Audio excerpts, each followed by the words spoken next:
In order for a person to catch the coronavirus, a person will inhale COVID-19 viruses or touch a surface infested with viruses, and later touch their face.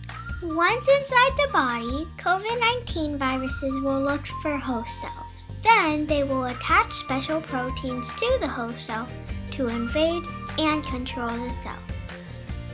These proteins fit in the receptor of the cell like a puzzle piece to make duplicates of the same virus.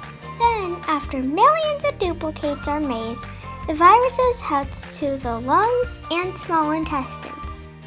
It is thought that COVID-19 shares similarities with SARS, which has 3 phases of attack: viral replication, hyperreactivity of the immune system, and pulmonary destruction. Once inside, COVID-19 goes through stages, leading to respiratory failure. At this point, patients can have permanent lung damage or death, while spreading the virus to others. We are working on a cure. Stay safe!